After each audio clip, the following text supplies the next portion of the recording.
Stacey Abrams put social issues like abortion in the spotlight at last night's debate, while Governor Kemp focused on the state's economic success under his administration. ABC News Deputy Political Director Avery Harper joins me live now for more on that. Avery, it's interesting to see the topics that they are focusing on. Polls continuously show that the economy is the top issue for voters for these midterms.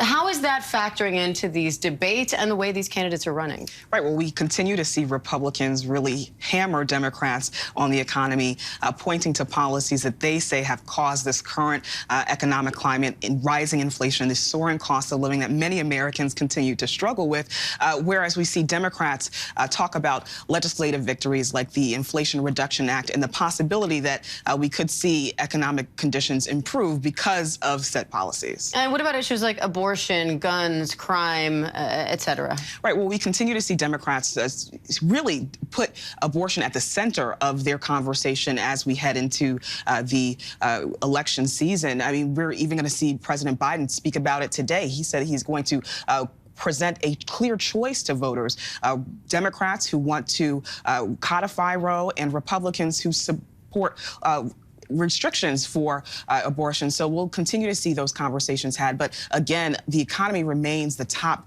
issue that voters are concerned about as they head to the polls. Former President Obama is now campaigning for some of these key candidates as well. How much sway does he still have over the Democratic Party, and how much impact can he have, especially as some actually distance themselves from President Biden? Right. Well, President Obama remains very popular in comparison to current President Biden, his approval numbers remain underwater. And so when we see Democratic candidates, particularly in close races in battleground states and some of these Senate races that could determine the balance of power in that chamber, it is an easier political calculation to have Barack Obama appear alongside you rather than President Biden, who brings a lot of baggage with him. And more than 2 million people have already voted early. Some states are warning that it could take them days to finish counting up all the votes. Why is it taking longer now?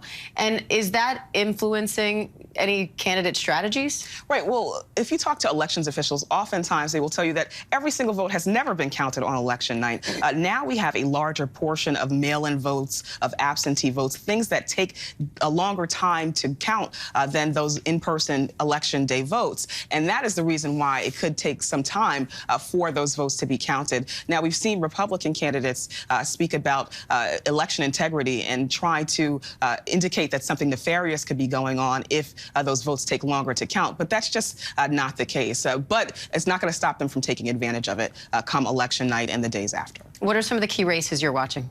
I'm definitely watching Georgia. All eyes have been on Georgia this week. We've seen several debates in the Senate race there. We've seen the gubernatorial race there. It's really a kind of a microcosm of all of that we have been talking about. We've been talking about election integrity. We've been talking about inflation. And a lot of those Senate races are going to determine the balance of power back in Washington, which could really impact how much of President Biden's agenda he's able to get complete. All right. Avery Harper, always great to have you. Thank you. Hi, everyone. George Stephanopoulos here. Thanks for checking out the ABC News YouTube channel. If you'd like to get more videos, show highlights, and watch live event coverage, click on the right over here to subscribe to our channel. And don't forget to download the ABC News app for breaking news alerts. Thanks for watching.